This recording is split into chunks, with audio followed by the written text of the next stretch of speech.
ನಮಸ್ಕಾರ ವೀಕ್ಷಕರೇ, ಇಂದು ಹೊಸ ವಿಷಯದೊಂದಿಗೆ ಬಂದಿದ್ದೇನೆ. ಸೆಕೆಂಡ್ PUC ಸೈನ್ಸ್ ಮಾಡಿದ್ದೀರಾ? ಸೈನ್ಸ್ನಲ್ಲಿ ಫಿಸಿಕ್ಸ್ ಅಂಡ್ ಮ್ಯಾಥಮೆಟಿಕ್ಸ್ ತೆಗೆದುಕೊಂಡಿರಬೇಕು.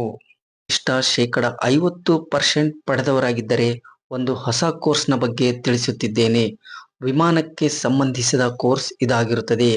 ಕೋರ್ಸ್ ಯಾವುದೆಂದರೆ BSc ಏವಿಯೇಷನ್. ಈ ಕೋರ್ಸ್ನ ಅವಧಿಯು 3 ವರ್ಷವಾಗಿರುತ್ತದೆ. ಇದು ಒಟ್ಟಾರೆ 6 ಸೆಮಿಸ್ಟರ್ಗಳಿಂದ ಕೂಡಿದ್ದು ಪ್ರತಿ 6 ತಿಂಗಳಿಗೊಮ್ಮೆ ಪರೀಕ್ಷೆ ಬರೆಯಬೇಕಾಗುತ್ತದೆ. ಇದೊಂದು ವಿಜ್ಞಾನ ವಿಭಾಗದಲ್ಲಿ ಯಶಸ್ಸನ್ನು ಕಾಣುವ ಒಂದು ಬಹುಮುಖ್ಯ ಕೋರ್ಸ್ ಆಗಿರುತ್ತದೆ. ಈ ಕೋರ್ಸ್ನಲ್ಲಿ design of aircraft, manufacturing of aircraft, operating aircraft ಕಲಿಯಬೇಕಾಗುತ್ತದೆ. ಇದನ್ನು ಪೂರ್ಣಗೊಳಿಸಿದ ನಂತರ ಜಾಬ್ ಅಪರ್ಚುನಿಟಿ ಬಗ್ಗೆ ತಿಳಿಯುವುದಾದರೆ ಏವಿಯೇಷನ್ ಇಂಡಸ್ಟ್ರೀಸ್ನಲ್ಲಿ ಟೆಕ್ನಿಕಲ್ ಆರ್ ನಾನ್ ಟೆಕ್ನಿಕಲ್ ಡಿಪಾರ್ಟ್ಮೆಂಟ್ಸ್ನಲ್ಲಿ ನಿಮ್ಮ ಸ್ಕಿಲ್ ಆ್ಯಂಡ್ ನಾಲೆಜ್ ಮೇಲೆ ಜಾಬ್ಗೆ ಅಪ್ಲೈ ಮಾಡಬಹುದು.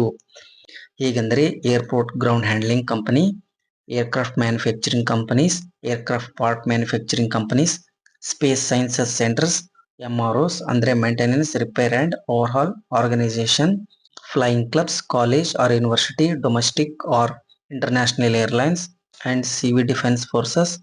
ಹೀಗೆ ಇಷ್ಟೆಲ್ಲ ಟೆಕ್ನಿಕಲ್ ಕ್ಷೇತ್ರಗಳಲ್ಲಿ ಜಾಬ್ ಅಪರ್ಚುನಿಟಿಯನ್ನು ಪಡೆಯಬಹುದು.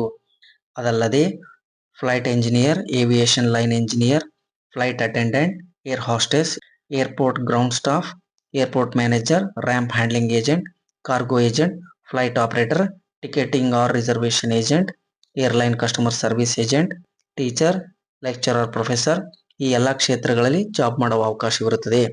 ಈ ಕೋರ್ಸ್ನ ಬಗ್ಗೆ ಆದಷ್ಟು ಸಂಕ್ಷಿಪ್ತದಲ್ಲಿ ವಿವರಿಸಿದ್ದೇನೆ. ನೆಕ್ಸ್ಟ್ ಸ್ಯಾಲರಿ ಬಗ್ಗೆ ತಿಳಿಯುವುದಾದರೆ ಕನಿಷ್ಠ ಆವರೇಜ್ ಅಂದರೂ ವರ್ಷಕ್ಕೆ 3 ರಿಂದ 7 ಲಕ್ಷದವರೆಗೆ ಸ್ಯಾಲರಿ ಪಡೆಯಬಹುದು. ನಮಸ್ಕಾರ.